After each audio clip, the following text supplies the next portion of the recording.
Salut à toutes et à tous, c'est moi Guillaume. Me voilà enfin de retour après ces quelques mois sans vidéo.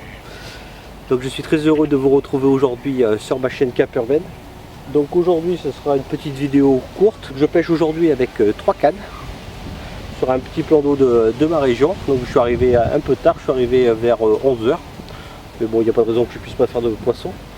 Aujourd'hui le temps il fait beau, mais il y a quand même beaucoup de vent qui tourne, et donc quand il y a du vent qui tourne, c'est comme on dit vent du nord, rien ne morte, mais enfin. Et donc aujourd'hui le sujet c'est la pêche à la graine, et notamment les gens qui ne respectent pas ces consignes pour préparer les graines. Donc j'ai rencontré un jeune qui m'a présenté ses graines, donc je ne sais pas où c'est qu'il a vu et entendu comment on réalisait des graines. Pourtant il y a beaucoup de tutos et beaucoup d'informations sur internet.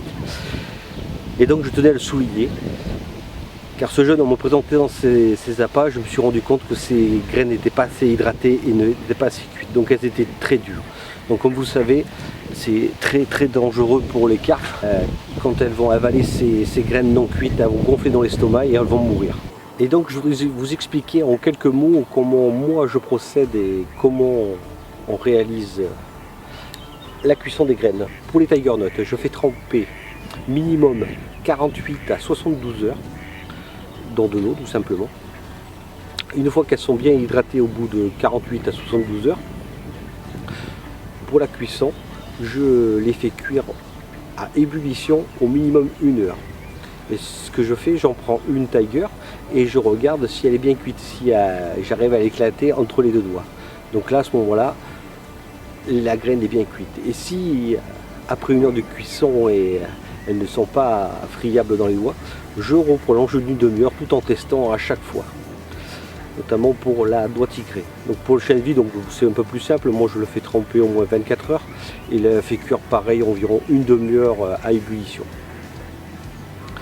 Donc je demande à tous ces gens-là qui souhaitent pêcher à la graine de bien faire attention et respecter ces temps de trempage et ces temps de cuisson, car ils sont vraiment très dangereux pour le poisson. Donc c'est vraiment un point que j'aimerais souligner pour cette pêche à la graine. Et aussi j'aurais voulu vous présenter une petite astuce que j'aime bien réaliser, notamment pour faire des tiger nuts flottantes ou équilibrées. Donc ce que j'aime bien faire, c'est le creuser avec une petite mèche. Donc ils vendent ça souvent dans les commerces. Donc moi j'ai une petite vrille d'une certaine marque avec un morceau de liège. Donc je vais vous présenter un petit peu ça, comment on le réalise. Donc c'est juste à vous vriller la tiger nut de part en part. Vous mettez ensuite votre liège et ensuite vous retirez l'excédent à l'aide d'un ciseau. Et moi je le laisse dans mon petit pot de trempage que je peux garder pendant des mois et des mois, car la conserver pendant voire même quelques années. Pour revenir sur ma pêche, donc comme je vous l'ai dit, je pêche avec 3 cannes. Donc je pêche avec un mélange de graines noix tigrée, chènevis et la bille hot garlic de chez Authentic Sniper. Donc je pêche sur au spot. Donc là je connais très bien ce plan d'eau, donc je pêche à l'extrémité des îlots. Donc je sais qu'elles s'y trouvent généralement ici, car comme ça elles se mettent à l'abri du vent et puis il y a beaucoup de sources de nourriture naturelle.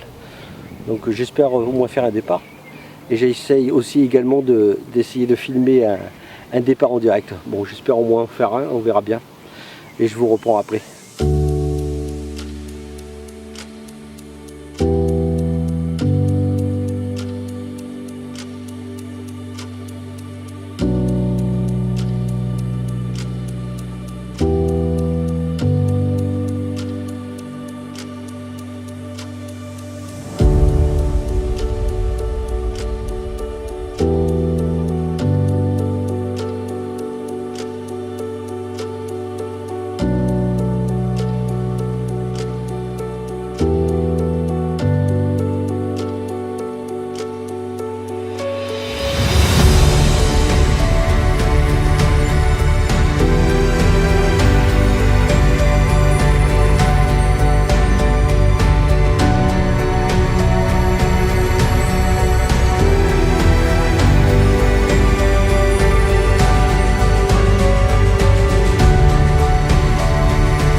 Donc ma partie de pêche se termine et touche à sa fin.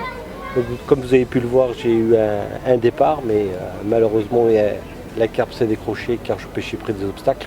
Bon, mais c'était le risque, hein, je pêchais frein serré.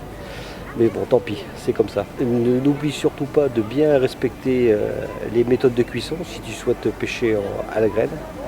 Pour ceux qui ne connaissent pas, je parle notamment pour les plus jeunes qui découvrent les parties de pêche ou autres.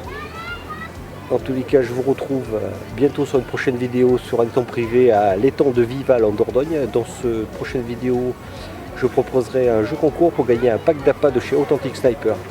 Si, comme d'habitude, si tu aimes la vidéo, like, commente et abonne-toi. Allez, ciao les gars!